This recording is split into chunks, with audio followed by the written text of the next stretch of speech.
silang bigyan ng second chance in life. Okay?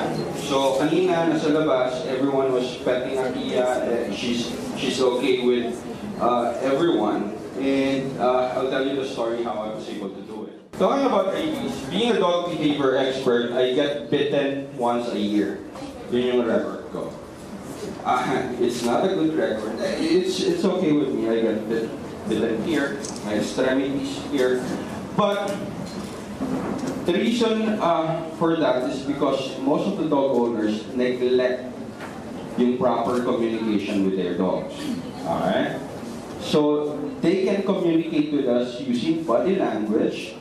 We can read them, and also we can communicate with them using body language. But before I go on with that, hindi po ako dog trainer.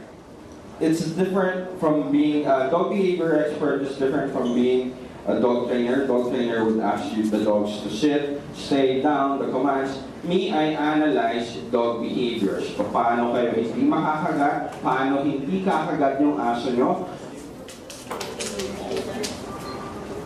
Papansinin nyo, wala akong sasabihin sa kanya pero may gagawin siya.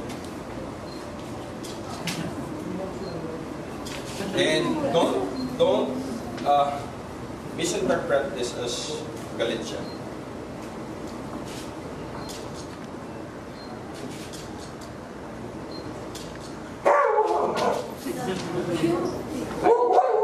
I trigger it. It doesn't necessarily mean na galit siya. I can have the near.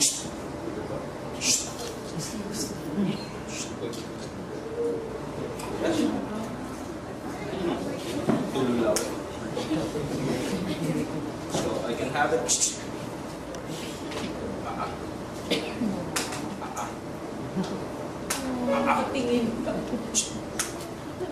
I contact first before I ask him. So those are not tricks, those are control. Basically, control ng impulses ng dog and instincts.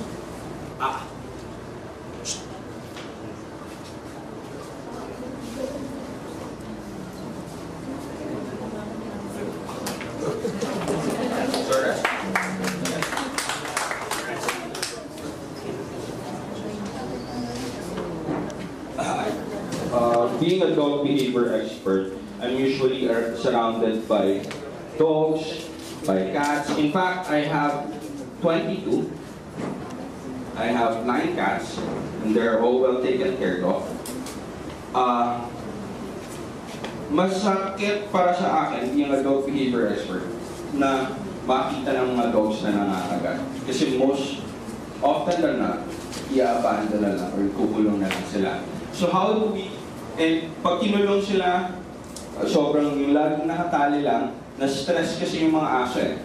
And when they're stressed out, umababa yung immune system nila, and that's the reason na mas madali silang makakuha ng mga diseases. Tama yung sinabi ng mga experts kanina, we should be responsible pet owners. And how do we do that? If you let your dog stray sa kalsada, okay, the chances of getting rabies is higher.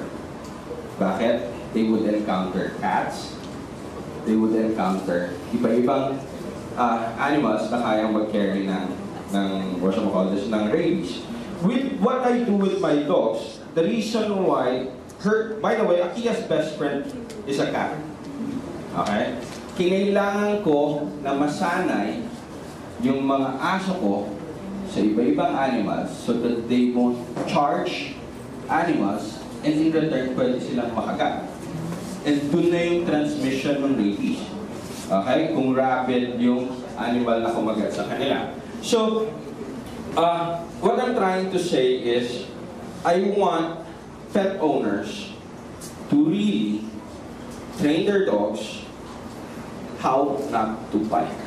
First, yun yung ginagawa ko. Most of my cases nangangagat ng tao.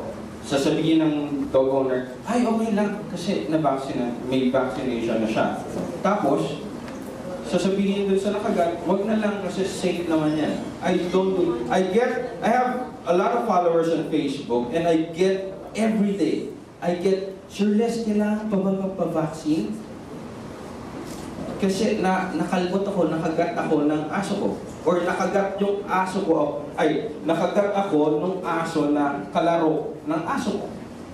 So what I usually tell, don't play, wag nyo hayaan na hindi kayo mag-vaccinate ng post-exposure. Most of the time, it's always better na wag pong pansinin yung aso.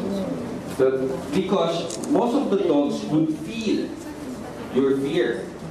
Dalawa lang pwedeng mangyari doon. It's either i-reflect niya or i-overpower niya yung fear. So it's either na yung angka rin ng aso or kagating ka ng aso. Reciprocate siya. Yeah. So, ganun yung mangyayari. Tapos ngayon, dahil fearful ka with dog, but Akiya is a very nice dog. Sabi ko naman siya, nangangagat siya dati, di ba?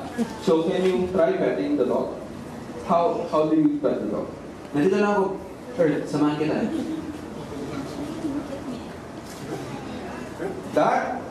That certain thing na ginawa niya can trigger a bite. Yes. This one? Hold on. This? Triggers, yeah. Basically, if ibang aso yan, tinignan ka na ng aso. They don't know bakit ka natatakot. Ang alam na nila, takot ka and nag-hesitate siya. That's the reason why pwedeng may... Okay?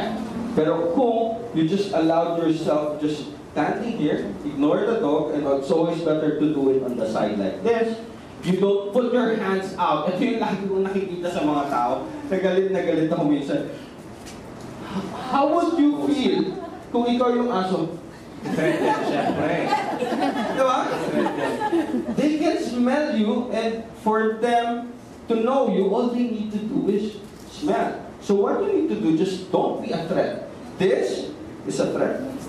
Also, exposed fingers, no? Yeah. Nakathreaten sa kanila. Saka yung mga movements na ganyan. So, cover tago. Imagine this. I'm a dog. You are you. How tall are you? If I'm gonna look at you and you're standing up. So, yung palang threat na. Better, if you go here, just allow the dog to smell you. You level with them. Yeah? And then, the moment na she's comfortable na, you can touch. So, can you try? Yeah? So, ayaw mo lang siya. Sige, Earth, ginusto mo yan. So, ngayon, nakikita mo siya. Okay. Yung aso ko, well behaved. Pero nakikita mo siya rati yung bibig niya. It's because nararamdaman niya na may takot ka. Okay? So, it's always better kung ang dog na nakikita mo ay. And that dog, kita nyo, hindi ka niya pinapansin pa. Because no dogs want to be attached to a fearful dog owner, to a fearful human, or a too excited human. Okay? So, you just wait. Okay? Head lowering is good. Okay? Nakafocus pa rin siya sa akin, and now you can try petting. Okay? Ang pet, pag pet ng aso, better if not here. This is too overpowering.